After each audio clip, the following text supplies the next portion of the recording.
back for another amazing week. Shonda Rhimes did not miss a beat with this one, and we were not left disappointed. Before we start our show tonight, let's go ahead and welcome our guests. We do have Morgan and Michelle with us. Ladies, say hi. Hello. And Michelle, say hi. Hi. All right, everybody that's tuning in, don't forget to join the chat at myslicetv.com. We want to make sure you're doing that. Make sure you're tweeting, make sure you're Facebooking, make sure you're Instagramming your after the scandal parties. All right, ladies, let's jump right into this thing. This episode started out with the the cliffhanger from last week. We saw Papa Pope walking in on Mama Pope and basically telling her, your daughter wants to see you. But basically, I'm not going to let that happen. What you going to do is disappear again for another couple of years. And thus spins the news story of Mama Pope.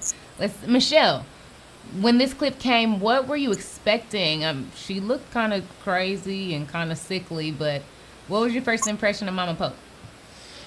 The eyes. Her eyes reminded me of that lady on A Thin Line Between Love and Hate.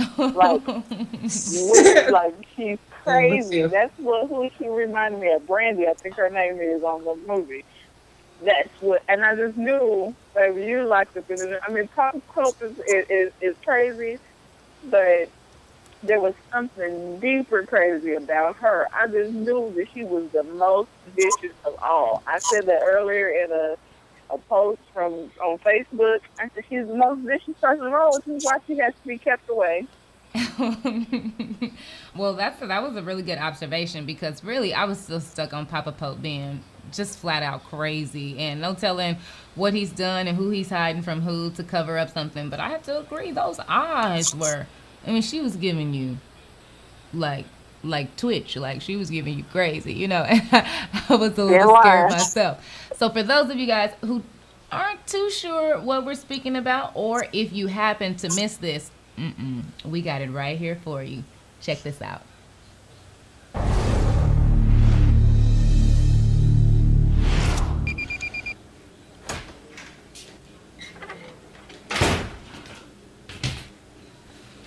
Our daughter's been asking about you. I wish I could say they were innocent questions, that she's trying to find out what lullabies you sang or what cookies you made when she was sad. They're not, so tomorrow night, when America is sleeping, I'm putting you on a plane and taking you out of the country. It is not a vacation or even a change of scenery. The room you'll be occupying is much like the room you're in now, only further away and harder to find. Understand? Good. I want to see her. Excuse me? Olivia, I want to see her. I want to see my daughter, and I want you to make it happen before I leave. Before I travel to some godforsaken room in some godforsaken country to spend the rest of my godforsaken life there. You know that's not possible. Then make it possible.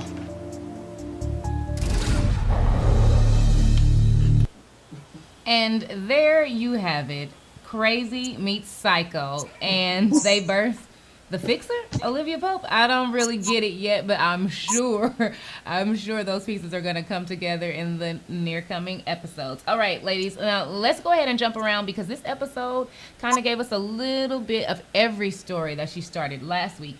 The next thing is whoever killed the security guard is our person. We go right into the conference room with the Popes or with Olivia and the crew, and they're looking for the person who killed the security guard. And we all know it was psychopathic Quinn. And she's standing there looking like, What's going on with Quinn? Ladies, what is this? Why is she still... He acts like Huck is not so good at his job. It kind of, it insulted me that she was thinking so low of Huck. He trained you. How did you not think she was going to find out? It would have been better for her to come clean and have Huck protect her than it would be for what is going to happen next week. I have to agree. She was tripping. She was tripping a lot. For those of you who don't know what tripping is, she was not in her right Twin. mind. Yeah. Exactly. She was Twin. not in her right mind. She was trying to play a lot of people, and she was being very naive about the entire situation. Okay, so then we skip right back to that prison cell, or I'm gonna call it a prison cell. I don't know where it was. I doubt she was in a prison with everybody else. But Mama Pope holding on to dear life to that gate with the left hand, and Oh. lo and behold, chewing up the right one. Now I said, thinking for a steak. What she got over there? She is going in. Then it zooms in, and there is blood everywhere. I said, this woman is trying to eat her way to freedom. Ladies, what?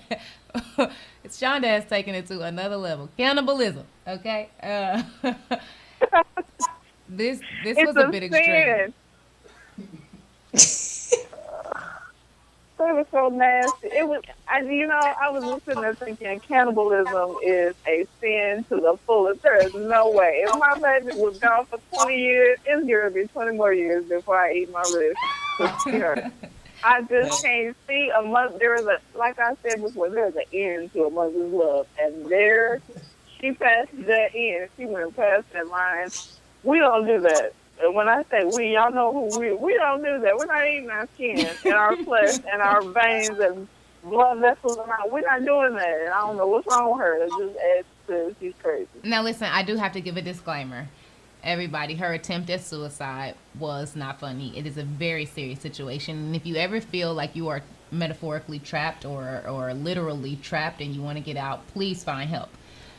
But speaking about the show and the event that took place tonight, that right there, that scene showed us that she really was crazy. Now, if we didn't know in the first clip, this clip right here showed us there was a lot more going on to this woman. There was a whole lot going on to this story, and we need some answers, okay?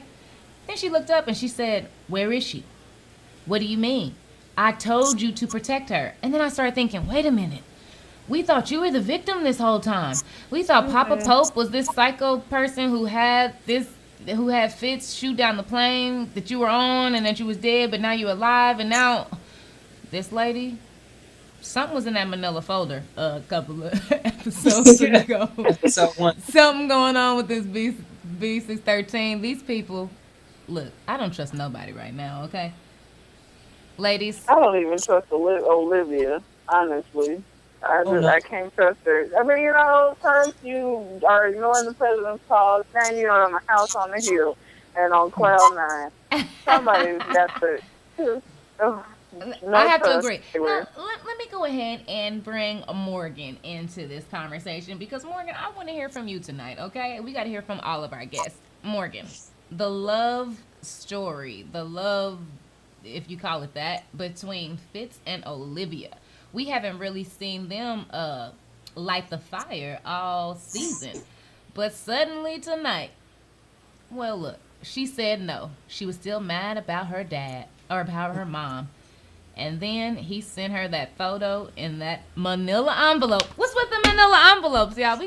We got to start passing messages. Putting them back on the map. Okay. Envelopes back on the map. And like Michelle said, the next thing you know, she hopping off of Air Force One in a handmade, a personal cabin that he done built out in the Appalachian Mountains, talking about this is our love cave. Come on, y'all. What's going on? I was really trying to figure out the timeline of that. So is this since they've been talking about? I've really been trying to figure out the timeline of when he had time to build a whole mansion. So this must have been once the campaign started 4 years ago, because I don't know how that. Right.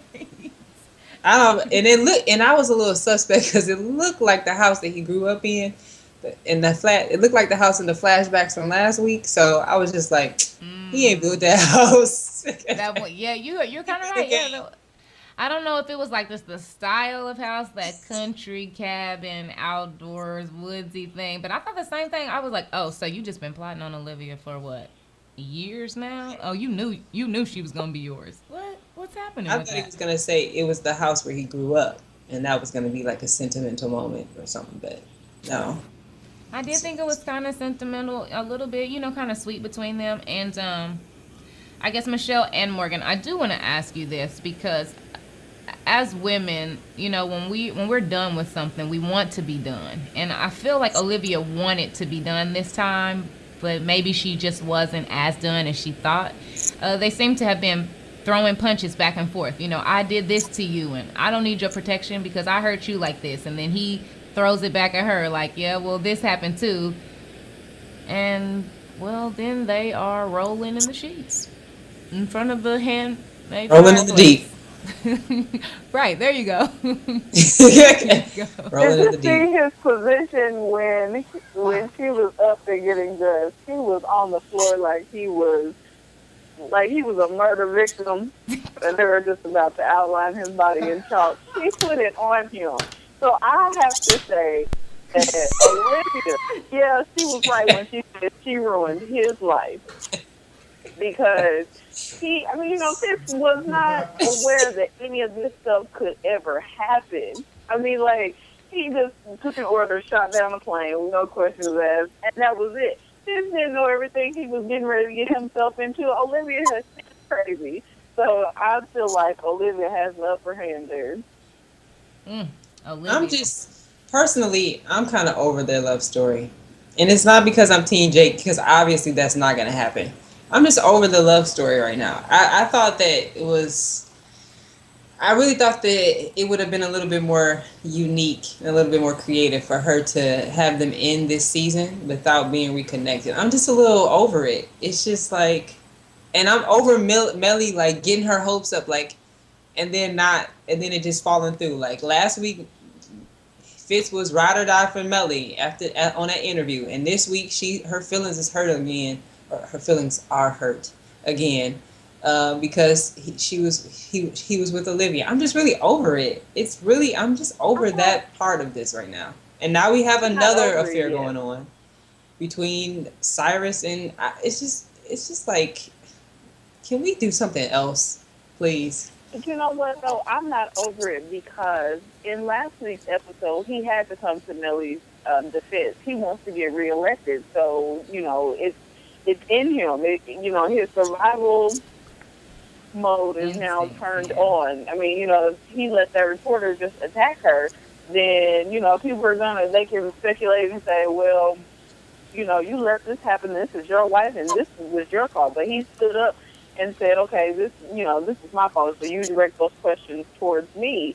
He had to do that. So it wasn't, just the love he feels for her. It was a survival technique, I think. I don't think he did it as a ploy. I honestly think he responded. Even if he doesn't love her, I think he does have a heart. So I think in that moment he responded just because it was just like, okay, enough. And she said, fight for me. So he was responding to that, even though he's not in love with her. I think he has love for her. He hates her, definitely, but I do think he has love for her. Yeah. But I don't think so. I just think that a person that kills 330 people has a heart. Like, if we have that here in America, it'll be like, you have no heart. So I don't think he has a heart, honestly. Well, you know what? I think what they've been trying to show, or at least one of the perspectives that they've been trying to show throughout all of Scandal, are the multiple sides to an individual, and how in one area or aspect of life you can be compassionate and loving and tender and kind, and in another aspect of life, that same person can be cold or cut off or distant. And so I think this episode showed a good portion of that, or just the season or the space where an individual can be confused, or just how your mess can catch up with you. Let's just say that, like how it can actually catch up with you. Specifically, like let's take Cyrus and James. James seems to be this sweet, loving, caring person who has been played multiple times by the person that he has, married and pledged his love to. And we've watched it over and over and over again. And so in this episode, he got hurt. And you see Cyrus just playing the same old game. And when it got caught up to him, well, you saw what happened. He looked Melly in her eyes and was like, Melly, you think James gonna cheat on me? Honey, my husband's not your husband. It's not your husband. Oh, he tried it. And, well. Honestly, I think that going off of that's same vein, that this episode is about limits and how testing, like seeing, like how, like what is your limit, and like just with that, Cyrus, like you said, has been pushing James this entire, like all the seasons. He's just pushing him and pushing him and pushing him until finally, like, how much is enough? Just like with Quinn, it seems like as soon as you ever got a bad report card or something, you got a bad report card coming in the mail, and it seems like that's the day that your parents just love you something extra. They taking you out for ice cream, and you got to break some hard news to them. So Huck gave Quinn her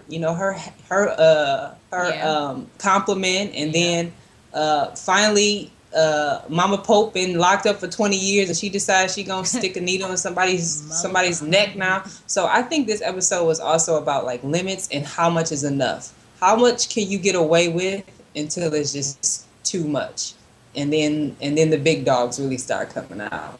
Well, that's really good, because that's similar to what Michelle was saying earlier. They have limits. I have a limit to what I'm gonna do to get you back. I have a limit to what I'm gonna do to get free from this. I have a limit to what I'm gonna accept. I have a limit to everything. And Mama Pope, she seemed to not know her limits. Okay, she said, "Oh, I can lay in this bed for 20 years, honey, but when I'm ready to get up out of here, oh, I can get up out of here." And that's exactly what she did. She laid right in that bed with her arms strapped. I'm assuming her feet were strapped too, laying up there sickly. The malnourished. What are you putting in that? Oh, just a little something to put you to sleep. The next thing, he straddled naked on the floor with a little put you to sleep in his neck. I said, this not woman. Quill. No, he went. Then she hid in the shadows. He went night. He went real night. Livy? You want to go night? You want to go night? Night. Ladies, and all of our viewers, all of our gladiators, what did everybody think when they saw her curled up in the corner? I mean, well, she wasn't curled up, but hiding in the shadows.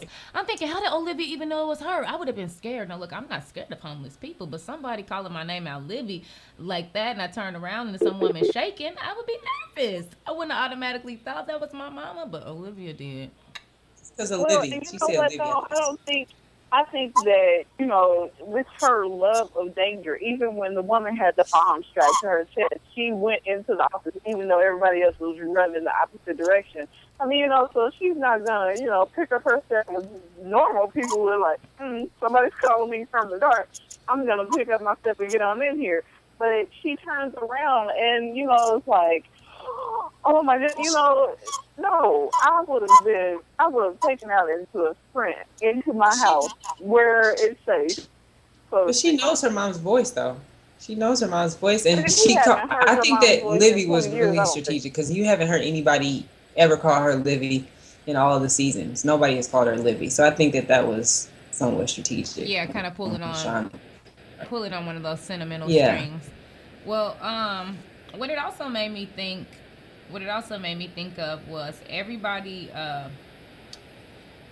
There's like a lot of secrets that we are coming up on, a lot of things that we are getting ready to find out, and I think that everybody knows a little bit of something that they haven't shared. For instance, we all know Quinn knows a little bit of what's actually behind, last week's drama, and it's her in B613 and the other guy that she's running around the nights with. Charlie. Yes, and then everybody in B613 knows a little bit more about the whole plane crash than what they really let know. So that means that Hawk and Jake really know a little bit more, and then everybody knows really a little bit more about her mama, and her mama knows a little bit more, but she's been locked up, and her daddy know a little bit more, but you see what I'm saying? Like, I think everybody is trying to protect Olivia from something, and I wouldn't be surprised if at the end of this thing we find out Olivia got like 16 personalities, and they each been trying to protect each other. And everybody been trying to protect her from all other of her 16 personalities. You know what? I think that last week when we had, a question about is kids and daddy, I think he's about to be a papa. I think that in this episode where they did the do and was twisted, 2 ways to Sunday, I think that he's going to end up being a papa. Well, I don't know about that, but I know somebody's getting ready to end up a killer. Okay, yo, Mm, this whole Huck and Quinn and Huck and Quinn trying to play Huck, but I think she about to. I'm not gonna say what I think. What do y'all think? Have to meet the master. Oh, I like that. I don't think she's about to meet the best. I don't think Huck will be able to do it. Yes, he is a trained killer and he likes to kill, but I think that he's going to let her. I mean, he's going to torture her and let her see how it is. But I think that he's really going to, I don't know, stop at some point, and then he's going to go after who he needs to go after, who got her into this. Yes, it's herself, but, Charlie and Command and whoever else. I think he's going to torture her to give her a taste of it, and then go on after the big dogs. And I think the big dogs are definitely getting ready to come out here because the last conversation that Fitz and Olivia had, I just want you to know that I love you because I'm getting ready to go after your dad. I want you to go after him too because I won't stop until I get answers. Good, because I need answers. I need to know why. Okay, because I need answers too. Do you know what I mean? Like, She got people doing her work for her. everybody needs answers, and I just have a feeling that these are not the answers they think they're gonna get, and they're definitely not gonna be the answers that they think they like, and they need to just, Olivia, you tell me. What should Olivia do at this point? Because her dad has been telling her to stop all this time, and she is determined to find out.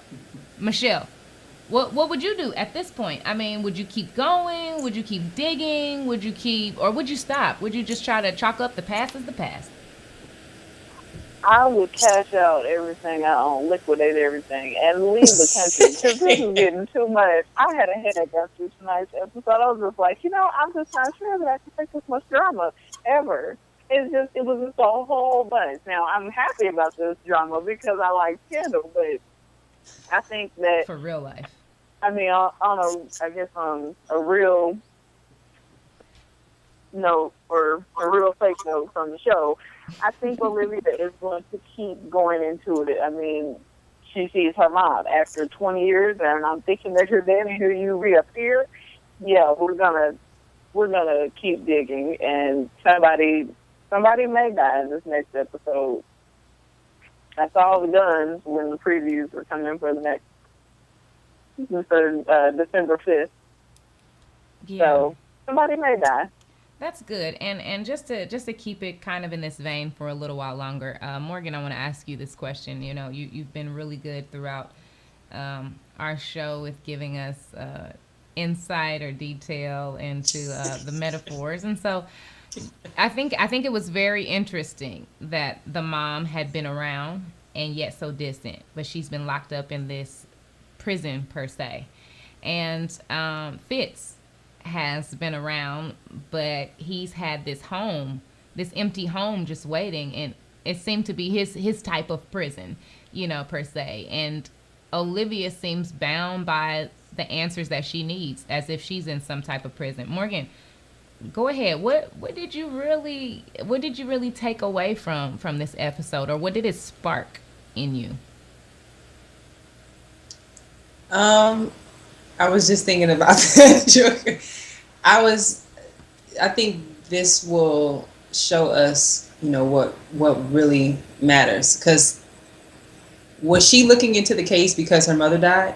And now that she has her mother, is she just going to be content with that? Or is now the time to find out why all this went down in the first place? So what are the priorities? I would say. Like that would be, but I don't think they're going to have time for that because, now it's the entire B613 against Mama Pope and Olivia Pope. So, and they had like those machine guns. Like, this is war. So I don't know. It's just really jacked up. Yeah. It's just really jacked up. But again, you know what I think? Go ahead, Michelle. I'm sorry.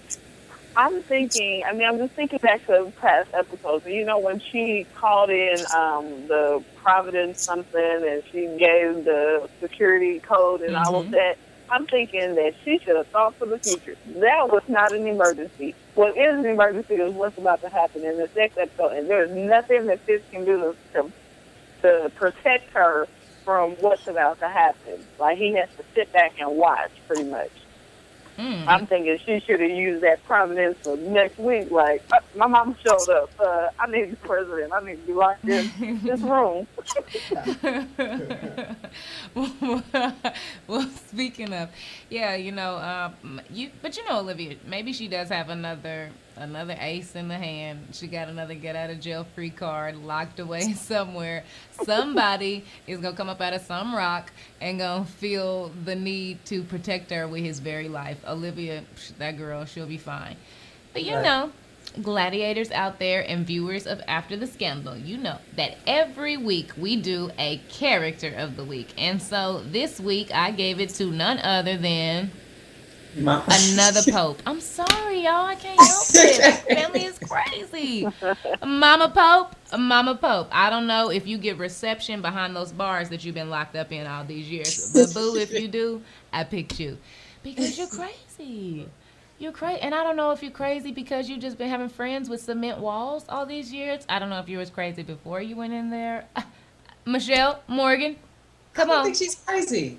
I don't think that's the one thing I was going to say. I don't think she's crazy. I just think that sometimes when your mind is super clear, you do what needs to be done. Well, is she a terrorist? I mean, is she like is she a worldwide terrorist? There's something. She had to put that bomb on that plane or something. Listen, Papa Pope is afraid of her. And Papa Pope has not been afraid of anybody. But that woman puts a little pause in his step. He checks his shoulders. He knows what's up. Like, he knows that she's 2 steps ahead of him, which is why he keeps checking on her. Well, love can be an Achilles heel. That's why I was confused. Why was he sitting in front of the television crying when the plane went down? So I don't doubt that she's smart. I don't doubt that she probably got some secrets. I don't doubt that she probably cutthroat. But I don't think she's crazy. Yeah, I think her mind is very clear. And I think but crazy. But listen, okay, chewing, honey. No, she chewed him. She chewed him and she let him fall. But crazy can be, many definitions of crazy. It's a thin line between genius and insanity. There you go. She's straddling that fence. Okay, she is walking that tightrope very well, and I guess we will see in the upcoming episodes because I just wasn't too sure. I'm like, this lady. She looked at him. She said, "I told you to protect her. Where are the pictures from Thanksgiving? Pictures around the Christmas tree. All the birthdays I missed. Where are them at?" Right. I was like, "Oh my God!" Like, ooh. He said, "We grew distant." I think that was the wrong answer to give Mama Pope. He had to take a step back. Oh, do you want some water? He went and got some water. Can I just wanted to bring up one little point. Oh, go ahead. It's the one thing that I've been waiting for the last 3 seasons. Oh. And it happened, and it was a split second, and I was a little disappointed. Oh, what? Has anyone noticed that Harrison is the only one that has yet to have a love interest?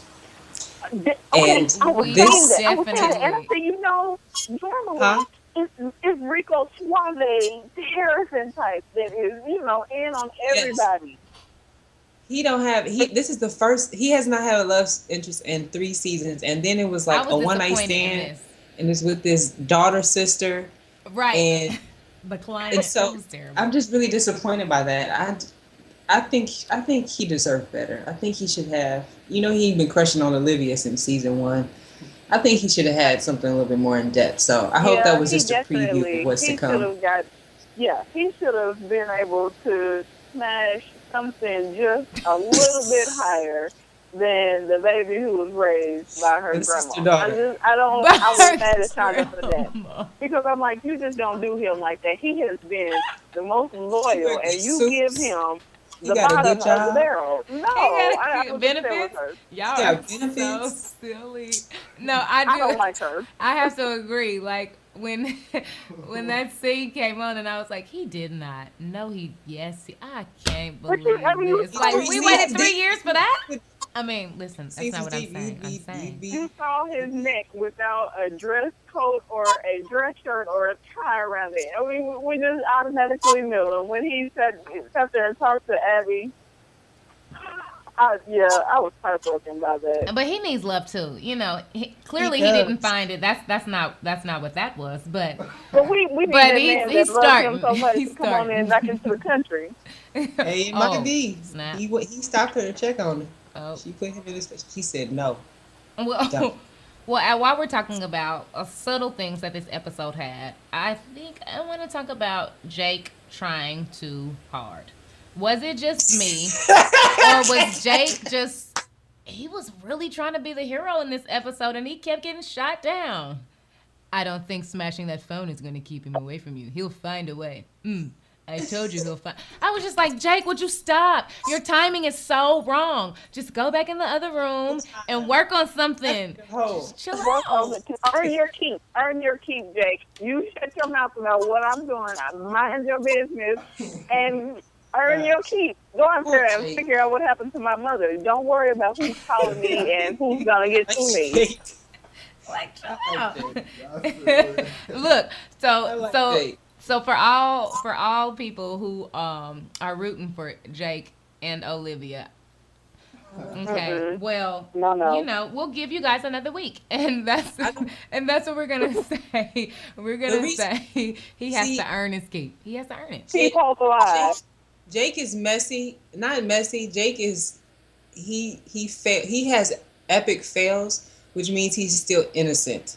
He's still innocent-minded and still innocent in his heart. The people who get away with this stuff are the little sneaky, conniving folks.